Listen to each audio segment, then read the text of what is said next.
Nada más es el banco, decía siempre Bernardo, mientras se acomodaba el cuello de la camisa justo a la 1:45 de la tarde, ni un minuto más ni un minuto menos. Vuelvo en un ratito, Helenita.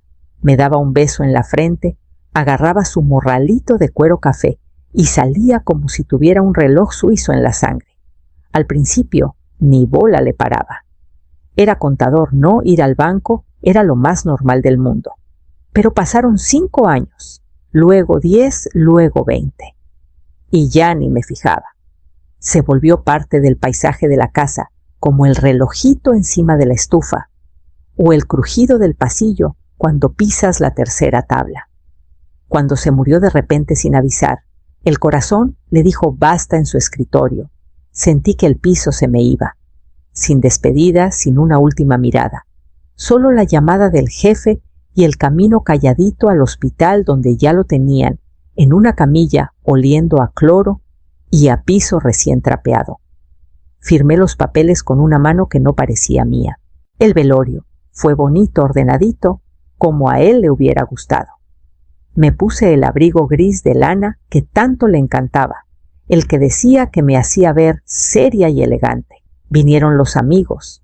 Los vecinos murmuraban mis hijos parados tiesos uno a cada lado, como si fueran soportes de librero. El dolor no llegó en olas, llegó como neblina espesa que no te deja ver ni a 2 pasos.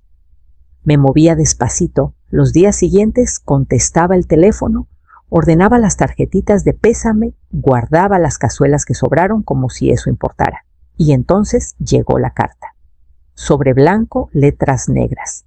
Mi nombre. Del Banco Nacional. Decía que yo figuraba como cotitular de una caja de seguridad, pagada hasta fin de año.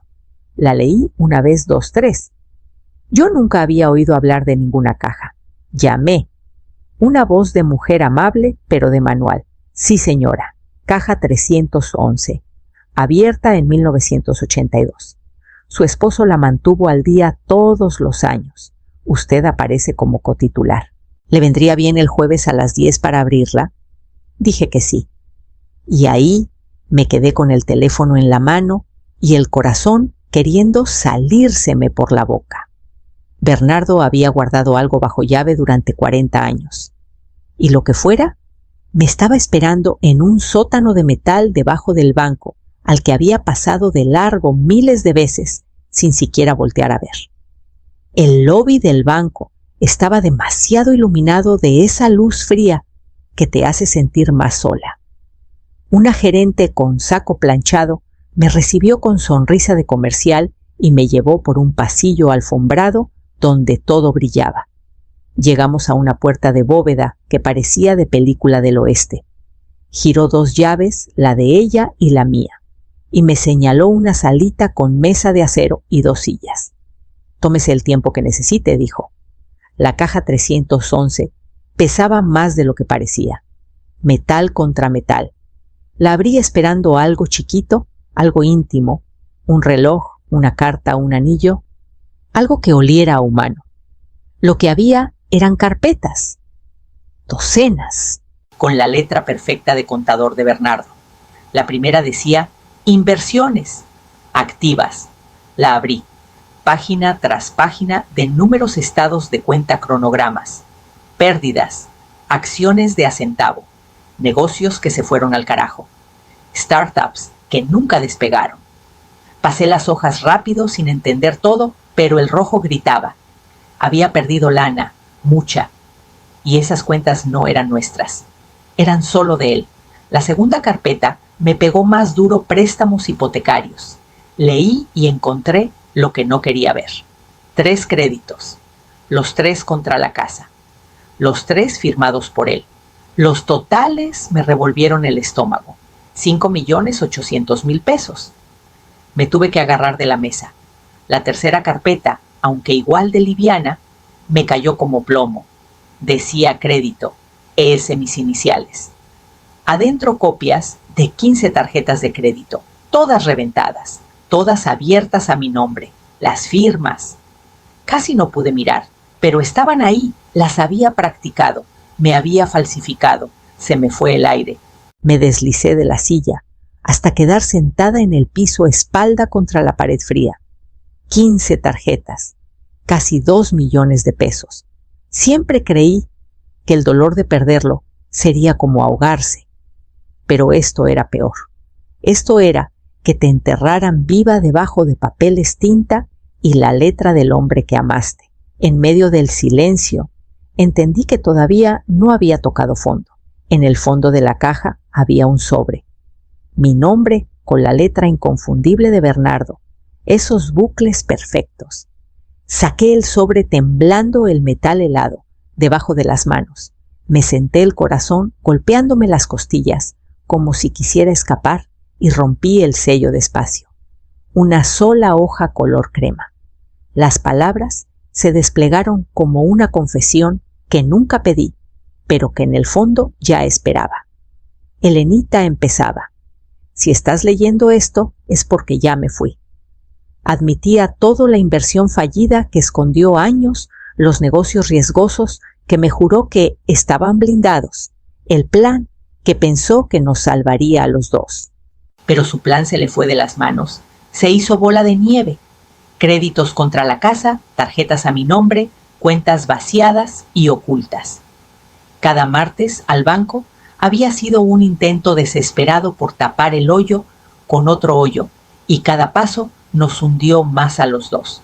Leí y releí hasta que las letras se me hicieron borrosas. Te quise ahorrar esto, escribió.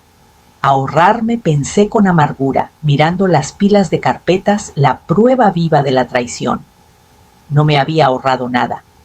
Me había dejado cargando los escombros, los ahorros para el retiro, la casa hasta la confianza en mi propio nombre. Todo voló. Ni el seguro de vida quedó. Todo se lo tragó, lo manipuló o lo destruyó para cubrir errores que yo nunca supe que existían. Las últimas líneas me atravesaron el alma. Decía que me amaba, que ese amor siempre había sido real. Pero ese amor se había convertido en arma, en cadena que me arrastraba a consecuencias que nunca imaginé. Doblé la carta con cuidado, como si cerrarla pudiera guardar un poco del dolor, y la puse a un lado. La bóveda se sentía más chica, el aire más pesado. Miré las carpetas a mi alrededor y supe que descubrir la carta era solo el principio.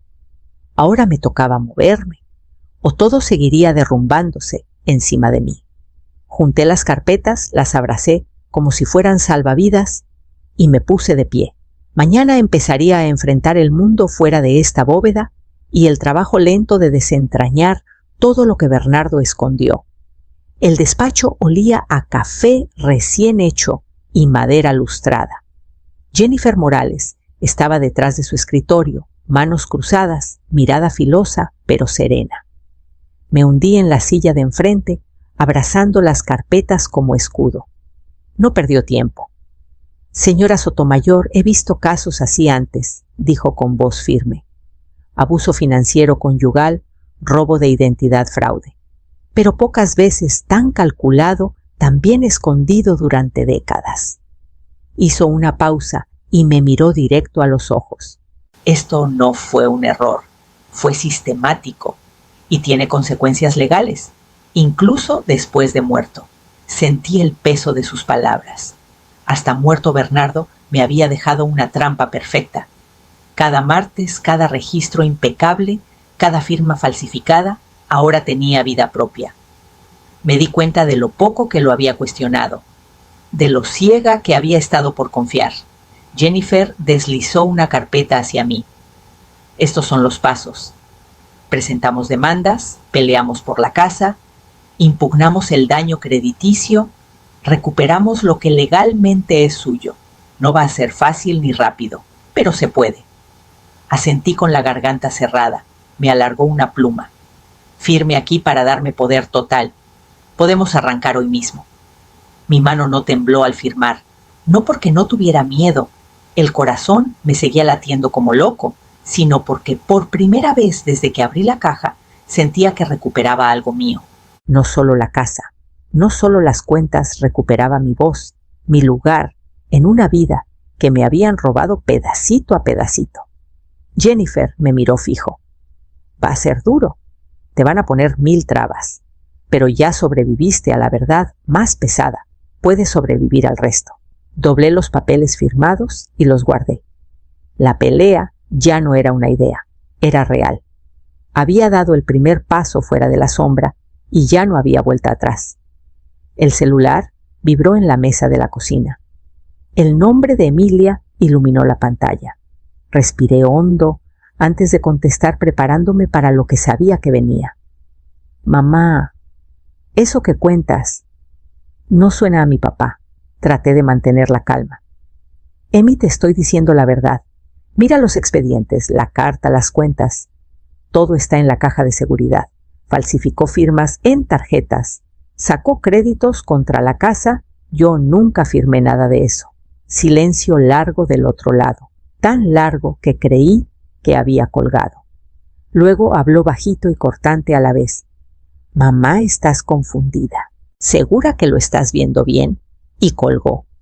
Me quedé ahí con el celular en la mano, sintiendo la cachetada de su incredulidad. No dolía tanto la traición de Bernardo, esa ya la había visto, leído, catalogado como que mi propia hija prefiriera aferrarse a la mentira antes que aceptar la realidad. David, el mayor, sí había visto todo. Llegó esa misma tarde, con folders bajo el brazo y laptop.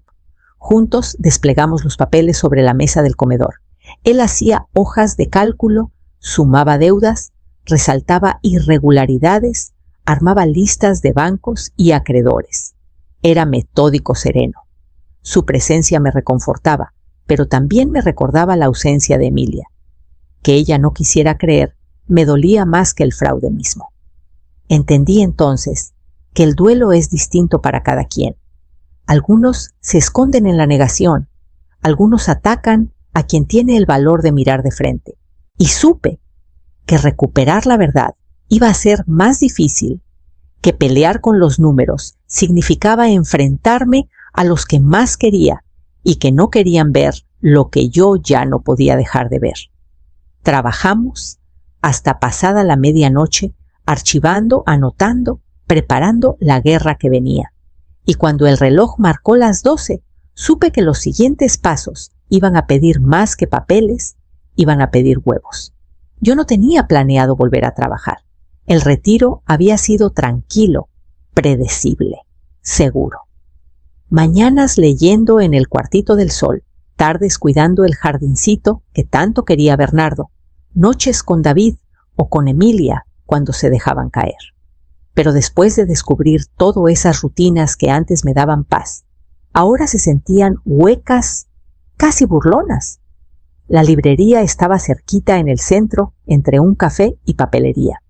Ruth, la dueña, me miró de arriba abajo y luego suavizó la expresión cuando le conté. Y a sus 64 años, ¿por qué quiere trabajar aquí? Respiré hondo. Mi marido murió. Me dejó deudas que yo no hice. Necesito seguir de pie, seguir moviéndome y recuperar un poquito el control de mi vida. Ruth se quedó callada un rato, como midiendo mis palabras. Luego sonrió chiquita, pero firme. Empieza el martes. 3 días a la semana. A ver qué tal. No era por el sueldo. Todavía me quedaba algo de ahorros para resistir un rato, aunque con los créditos y tarjetas colgando encima. No era solo por salvar la casa o limpiar mi buró. Era por volver a existir con mi nombre sin la sombra de Bernardo en cada decisión. El lunes anduve paseando por las calles cerca de la librería con mi bolsa y una libretita ensayando los pasos. El mundo se sentía más pesado, pero también, de una forma rara, más ligero. Entendí que hasta los actos pequeños de independencia, salir sola a trabajar donde yo eligiera mis horarios, acomodar libros para otros, eran una forma de resistencia de decir, aquí estoy yo fuera del desastre que me dejó. Llegó el martes. Llegué temprano, mangas arremangadas, el corazón firme, aunque las manos todavía me temblaban un poquito. Ruth me dio una pila de novelas y una lista de pendientes. Asentí. ¿Lista para empezar?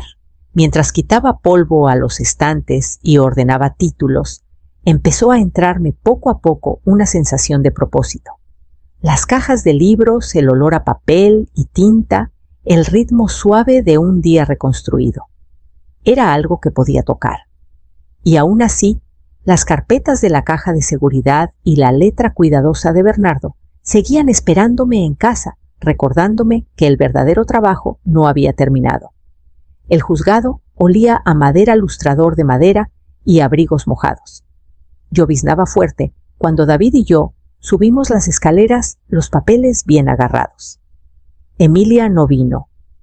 Ni una llamada ni un mensaje. Su ausencia pesaba más que la carpeta que llevaba en la mano. El juez, un señor como de 60 y tantos, tranquilo, pero con autoridad, nos indicó los asientos. Jennifer se puso de pie de inmediato, carpeta en mano, voz firme, y fue presentando la evidencia, copias de las tarjetas falsificadas, los 3 créditos hipotecarios, la confesión de Bernardo, sacada de la caja de seguridad. Peritos confirmaron que mi firma había sido falsificada en varios documentos. Cada hoja que mostraba construía el caso que había temido enfrentar durante semanas. El abogado del banco contraatacó con precisión quirúrgica que yo había vivido en la casa que me había beneficiado del matrimonio que declaramos impuestos juntos, que las deudas eran normales en un matrimonio largo. Respiré hondo y subí al estrado. El corazón me latía en la garganta. Yo confié en él, dije despacio, dejando que cada palabra cargara los 40 años. No firmé nada, y no voy a pagar lo que él hizo a escondidas. El juzgado se quedó en silencio un segundo tenso. Jennifer me guió en las preguntas confirmando fechas, documentos, la caja, los martes de Bernardo. Mi voz se fue afirmando mientras decía la verdad que llevaba cargando semanas, la verdad que nadie más quería ver. El juez se recargó, revisó otra vez la evidencia. Después de una eternidad, levantó la vista. Los créditos quedan sin efecto. Se levantan las hipotecas sobre la propiedad. No hubo aplausos, no hubo un suspiro silencioso de alivio. Me sentí más ligera, sí, pero también más vieja, marcada por meses de angustia y traición. Había sobrevivido al enfrentamiento, al escrutinio, a las preguntas que dolían más que cualquier estado de cuenta. Al salir con David del brazo, la lluvia se había vuelto suave. La batalla no había terminado el camino. Para reconstruir lo que Bernardo destruyó, apenas empezaba, pero ya había ganado la primera. Esa noche sonó otra vez el teléfono. Nombre de Emilia. Dudé un segundo y contesté. Su voz llegó bajita, quebrada por una emoción que no le había oído en años. «Mamá, fui al banco», dijo, y se le cortó la respiración. Vi los expedientes. «Tenías razón». Tragué saliva para mantener la calma. «Lo sé, hija, sé que es mucho». Aspiró fuerte. «Y hay más. Papá sacó una tarjeta a mi nombre también, 480,000 pesos. Yo nunca la abrí, nunca la vi». Las palabras quedaron flotando pesadas de incredulidad y coraje. Su crédito, su confianza, su seguridad. Todo hecho pedazos en un segundo. «Te entiendo», dije suave, pero segura. «Sé exactamente cómo se siente, y te voy a ayudar a arreglar lo que dejó». Silencio largo, luego casi en susurro. «¿Puedo ir a tu casa?» Le dije que sí. Puse la tetera, preparé té de manzanilla y esperé. Cuando llegó el aire, estaba cargado, pero no de enojo. Nos servimos el té humeante y nos sentamos frente a frente dejando que el silencio sostuviera el dolor que las dos cargábamos de formas distintas. Hablamos, pero no de culpas. Hablamos de lo que pasó, de las carpetas, las tarjetas falsas, los créditos, la caja de seguridad. Hablamos de los meses viviendo con incertidumbre y traición del papá que creíamos conocer y del hombre que tuvo una vida secreta que nos arrastró a las dos. Poco a poco los bordes del dolor se suavizaron y empezó a nacer una comprensión frágil. Dos mujeres madre e hija sentadas juntas deshojando una historia que siempre creímos cierta y que resultó ser una ilusión muy bien armada. Cuando el té ya estaba frío, ya habíamos empezado a trazar el camino hacia adelante.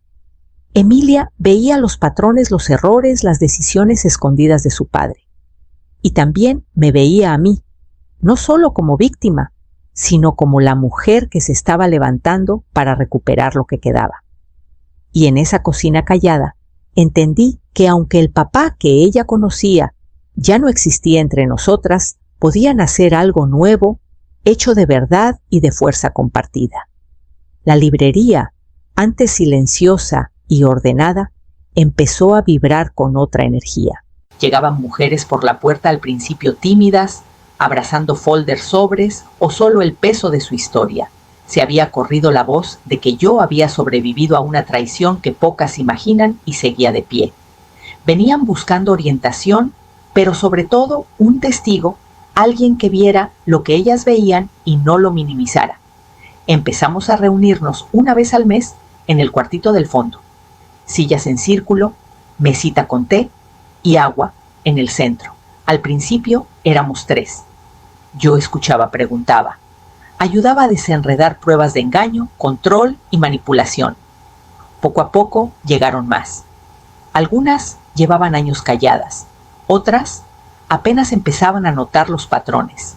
Las historias eran distintas. Otros nombres, otras casas, otros maridos.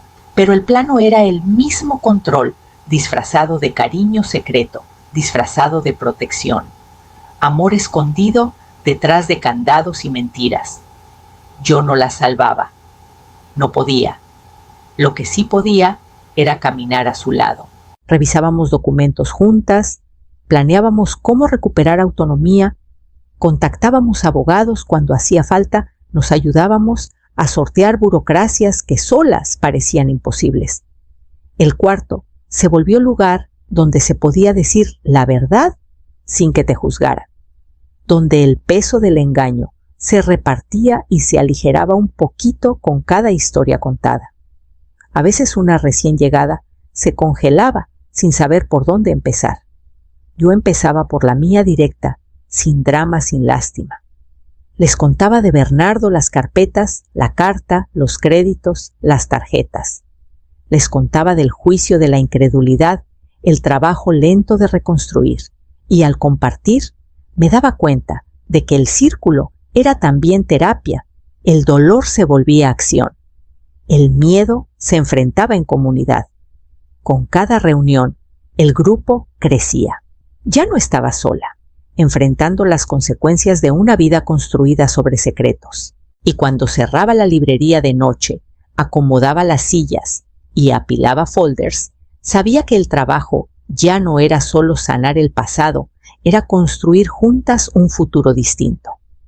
La mañana que habrían sido nuestras bodas de rubí, me metí a un banco pequeño con ventanales que nunca había pisado. Olía a papel nuevo y café suave. Me acerqué al mostrador, con mi bolsa en una mano y los depósitos de la librería en la otra. Quiero abrir una cuenta de cheques, dije sin titubear. La cajera, una muchacha joven, con sonrisa amable, asintió. Claro. ¿A nombre de quién? Respiré hondo y sonreí por dentro. Eleanor Sotomayor, dije, mi apellido de soltera. El nombre que tenía antes de los años de confianza ciega, antes de los secretos, antes de los créditos y las firmas falsas. Un nombre limpio, sin deudas ocultas de Bernardo. Los papeles fueron sencillos, casi rutinarios, pero cada renglón que llené fue como recuperar un pedacito de mí. Entregué los depósitos de la librería, el sueldo modesto que yo misma me había ganado estos meses. No era mucho para el mundo, pero era mío, sin manchas. Firmé la cajera, me dio la tarjeta en su sobre nuevo y la guardé en la cartera. Sentí que se me quitaba un peso del pecho que ni sabía que cargaba. Salí del banco y el viento de septiembre me pegó en la cara, me revolvió el pelo. Enderecé los hombros sin darme cuenta. Por primera vez en más de un año, no era una sombra viviendo la vida de alguien más, una mujer definida por las mentiras de otro. Era Eleanor Sotomayor, responsable solo ante mí misma, parada firme en mi propia existencia. Las calles empezaban a llenarse, el día arrancaba. Pero dentro de mí se instaló una calma segura, la sensación de estar presente en mi propia vida por primera vez desde que se abrió la caja de seguridad. Caminé hacia la librería, hacia el círculo de mujeres que esperaban la próxima reunión, hacia el trabajo de reconstruir no solo lo robado, sino quien siempre debí ser. Y con cada paso el pasado pesaba menos y el futuro era mío para moldearlo.